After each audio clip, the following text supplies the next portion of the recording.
दोस्तों नमस्कार। आज है 10 अगस्त। तो दोस्तों चलिए जानते हैं आज की शाम की सबसे बड़ी और महत्वपूर्ण खबर के बारे में। तो दोस्तों आज की पहली और बड़ी खबर निकल के सामने आ रही है बिहार से, जहां पे नीतीश कुमार 8वीं बार बने सीएम। तेजस्वी ने शपथ के बाद लिया चाचा का आशीर्वाद। जी हां दोस्तों, मैं आपको बता दूं कि नीतीश कुमार ने 8वीं बार बिहार के मुख्यमंत्री के तौर पर शपथ लिया है। पटना स्थित राजभवन में राज्यपाल फागू चौहान ने बुधवार दोपहर में इन्हें पद और गोपनीयता की शपथ दिलाई। इनके साथ राष्ट्रीय जनता दल तेजस्वी यादव भी मौजूद रहे थे और उन्होंने भी डिप्टी सीएम की शपथ ग्रहण लिया है। वो दूसरी बार राज्य के डिप्टी सीएम बने हैं। महागठबंधन की नई सरकार में मंत्रिपरिषद का गठन बाद में किया जाएगा। शपथ लेने के बाद तेजस्वी यादव ने चाचा नीतीश का पैर छूकर आशीर्वाद लिया। दोस्तों मैं आपको बता दूं कि राजभवन में आयोजित शपथ ग्रहण समारोह में आरजेडी सुप्रीमो लालू प्रसाद यादव के परिवार के कई सदस्य मौजूद रहे थे। पूर्व सीएम राबड़ी देवी, उनके बेटे तेज प्रताप यादव और तेजस्वी यादव की पत्नी समेत आरजेडी के कई बड़े नेता शपथ ग्रहण में समारोह में पहुंचे थे। वहीं पर शपथ ग्रहण के बाद नीतीश कुमार ने कहा है कि बिहार की जनता नई सरकार से बहुत ही खुश है। 2020 का जो चुनाव हुआ था, जेडीयू के साथ गलत व्यवहार हुआ। हमारी पार्टी के विधायक बोलते रहे लेकिन कि बीजेपी का साथ छोड़ दिया। आखिरकार हमने बीजेपी का साथ छोड़ ही दिया। नीतीश कुमार ने कहा कि कुछ लोगों को लगता है कि विपक्ष खत्म हो जाएगा, लेकिन अब हम विपक्ष में आ गए हैं। विपक्ष और भी मजबूत होगा। वहीं पर दोस्तों अगली और बड़ी खबर निकल के सामने आ रही है। 21 अगस्त से कांग्रेस अध्यक्ष के चुनाव होंगे। राहुल गांधी उम्मीदवार होंगे या नहीं, अभी तक इस पे संयम बरकरार। जी हां दोस्तों, मैं आपको बता दूं कि कांग्रेस के अध्यक्ष के चुनाव को लेकर चर्चाएं शुरू हो चुकी है। खबरें हैं कि अगस्त सितंबर में देश की सबसे पुरानी पार्टी का नया प्रमुख चुना जा सकता है।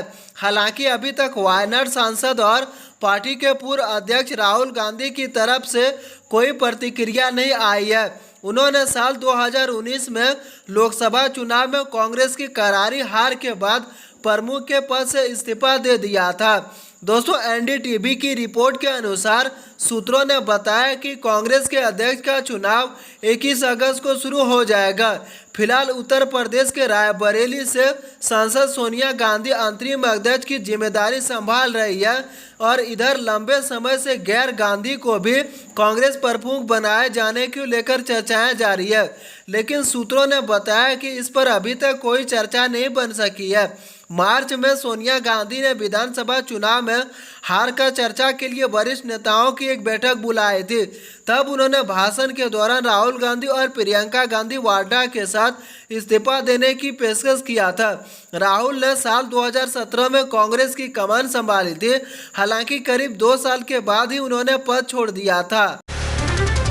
वहीं पर दोस्तों अगली और बड़ी खबर निकल के सामने आ रही है, जहां पे नीतीश कुमार ने 8वीं बार बिहार के सीएम के तौर पर शपथ लेते ही भाजपा पर तीखा हमला बोला है। जी हां दोस्तों, मैं आपको बता दूं कि नीतीश कुमार ने पीएम नरेंद्र मोदी पर बिना नाम लिए ही हमला बोलते हुए कहा है कि 2014 में आने वाले 2024 में रह जाएंगे।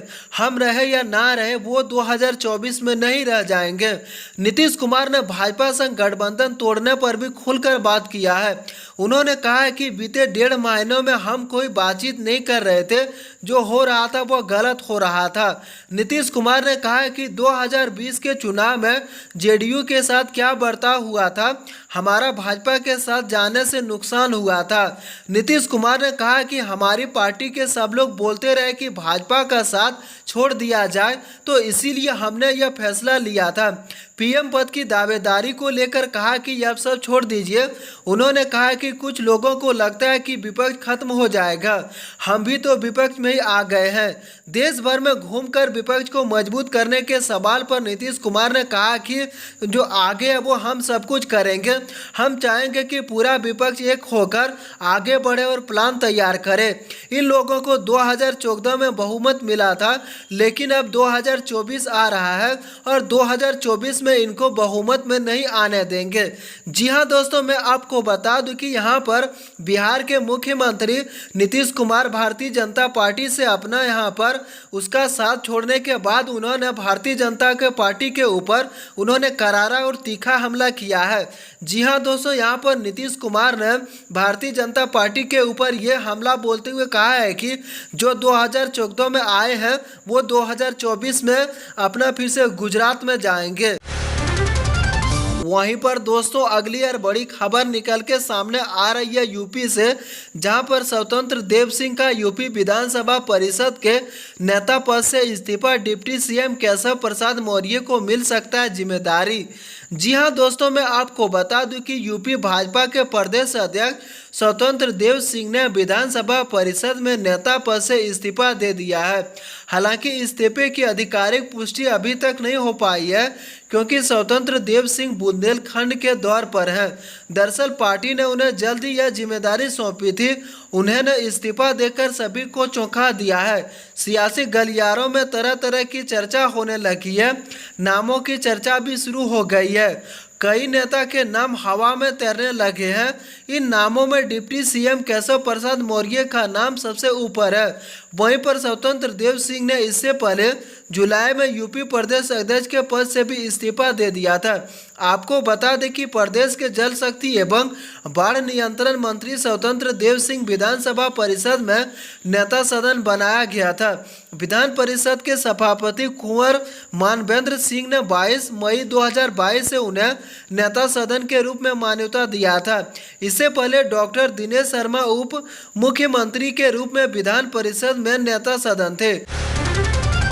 वहीं पर दोस्तों अगली और बड़ी खबर निकल के सामने आ रही है महाराष्ट्र से, जहां पर एकनाथ शिंदे जंग में जीते पर समझौते में हो गई हार। भाजपा के पास होंगे अहम मंत्रालय, बागियों को पुराने विभाग। जी हां दोस्तों, दरअसल मैं आपको बता दूं कि एकनाथ शिंदे ने उद्धव ठाकरे के मुकाबले सियासी जंग में भले ही जीत हासिल कर लिया हो, लेकिन भाजपा से वह समझौते में हारते दिख रहे हैं। मंगलवार को महाराष्ट्र का कैबिनेट विस्तार हुआ था और 18 नेताओं को मंत्री पद की शपथ दिलाई गई है।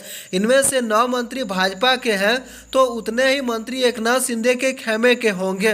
अब इन मंत्रियों को विभागों की बंटवारा नहीं हुआ है, जिसे जानने के लिए हर कोई उत्सुक है।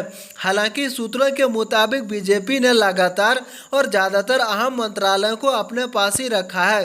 कहा जा रहा है कि एकनाथ शिंदे समर्थक विधायकों को वही मंत्रालय मिलेंगे जो वह उद्धव ठाकरे की सरकार में संभाल रहे थे।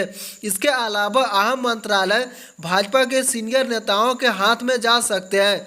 सूत्रों का कहना है कि एकनाथ शिंदे को सीएम का पद देने के बाद भाजपा मंत्रालय में अपना दावा मजबूत रखना चाहेगी। इसी के तहत देवेंद्र फडणवीस को वित्त और गृह मंत्रालय दिए जाने की तैयारी में है। इस तरह भले ही देवेंद्र फडणवीस डिप्टी सीएम है, लेकिन होम मिनिस्ट्री के जरिए वह वही प्रदेश की व्यवस्था को संभालेंगे। इसके अलावा वित्त मंत्रालय भी अपने पास ही रखेंगे।